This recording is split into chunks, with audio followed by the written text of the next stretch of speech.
Boa tarde, meu nome é Edgar Teles Ribeiro, eu publiquei pela editora Todavia Livros um romance curto, uma novela no sentido castiço, né, que é a língua portuguesa dá a palavra novela, né? Tem 80 páginas e, paradoxalmente, eu levei 2 anos e meio, 2 anos e 4 meses trabalhando nesse livro. Muito trabalhoso, talvez tenha sido o livro mais trabalhoso de todos os meus livros. Eu publiquei, antes disso, 12 livros. Saíram pela Companhia das Letras e, sobretudo, pela editora Record. Eu estou na Todavia Livros já é o meu segundo livro com eles. Eles têm um catálogo ótimo, aliás, eu recomendo muito a vocês entrarem no site, porque o catálogo deles é estupendo. Uma variedade enorme assim, de títulos. Uma turma jovem que está trabalhando fantasticamente de uns 2 anos e pouco para cá. Enfim, então, o impostor que está aqui é uma história, por um lado, simples, contada de uma maneira linear. Ela se resume a uma viagem que um casal de meia idade faz à Itália. Eles se detêm apenas em 2 cidades, Nápoles e Veneza. E a história também se passa no Rio de Janeiro. Então o tripé é Rio, Nápoles, Veneza, sendo que as realidades são múltiplas. Pelo menos 2, talvez 3. Porque a história se passa em vários planos. Isso porque o personagem principal, que é um tradutor, um homem de uma certa erudição, mas que também começou a vida traduzindo literatura policial, quer dizer, ele é uma figura interessante. Esse tradutor teve um AVC poucos meses antes de viajar e se curou, mas ele ficou muito impressionado por ter desaparecido por 20 dias, sem ter noção para onde ele foi, enquanto ele estava hospitalizado. Sendo que quando ele volta trazendo algumas memórias esparsas, entre elas de uma fotografia de um antepassado dele, que tinha sido mostrada a ele quando ele tinha só 10 anos de idade. E esse antepassado tinha ficado famoso na família porque ele caiu dentro do Vesúvio. Caiu, desapareceu, morreu.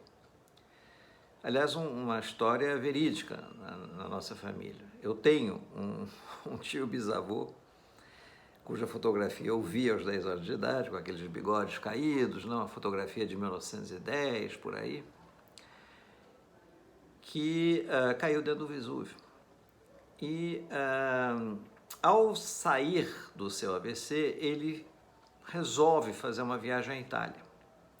Ele nunca tinha ido à Itália, viajou por vários países, mas nunca, por alguma razão, nunca tinha pisado na Itália. Então ele vai com a mulher e em Nápoles, eles, depois de fazer o circuito meio óbvio da cidade, eles se mandam para o Vesúvio. Ele não sobe até a cratera, a mulher sobe. Ele fica sentado num banco olhando. E aí, essa parte linear da história continua. Eles irão até Veneza, o livro vai e vem em relação ao Rio de Janeiro, por causa das sessões de psiquiatria que ele teve, em função do AVC. Mas você começa a se dar conta, nos diálogos que ele tem com a mulher, ocasionalmente, um pouquinho com o psiquiatra, mas sobretudo com o neto. Ele tem um neto com quem ele tem uma relação muito próxima, sim. Um rapaz, um adolescente de 16 anos. E com esse rapaz, ele consegue falar um pouco mais das dualidades que ele sente em relação a essa ou essas viagens à Itália. E a razão pela qual ele consegue sincronizar, ter uma sintonia com esse neto, é que em algum momento do passado deles, quando ele foi visitar a filha e foi ao banheiro, por engano ele entrou no quarto do neto. E o neto estava queimando fumo e fazendo um joguinho de computador. E ele hesita e o neto diz, vô, olha aí, olha, vô, entra aí, vô, fecha a porta, dá um tapinha, vô, e tal. Então ele queima um baseado com o neto, uma coisa que ele não fazia há 30 anos, né, queimar fumo e tal. Mas não resiste à tentação, acha engraçado. Ao dar esses tapas com o neto e ao conversar sobre os jogos fantásticos que ele está vendo no computador dele, ele abre uma porta para conversas que têm a ver com meta-realidades e outras dimensões, né? Coisa que não é muito comum na faixa de idade em que ele está. De maneira que quando ele retorna do AVC, faz essa viagem e as realidades paralelas começam a operar dentro da cabeça dele em função desse vulcão do passado, a foto da mãe, aquela coisa toda, ele vive muito esses planos distintos através desses diálogos.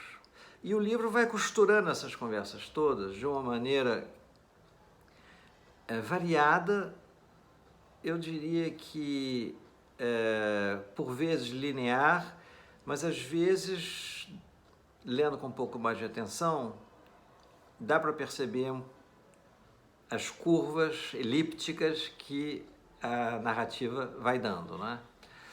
Então é um livro diferente de tudo que eu escrevi, né, pessoalmente. Eu tenho 8 ou 9 romances e 3 livros de contos, que são, em geral, histórias contadas, né?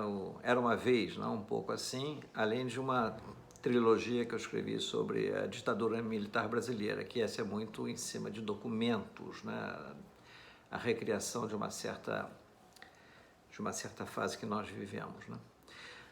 Mas esse livro tem ele é, digamos, no meu contexto, muito, muito diferente de tudo que eu fiz, de modo que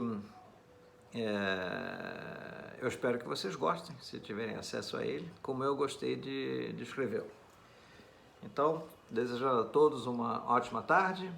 Aqui está o Impostor, da Todavia Livros, com o meu abraço.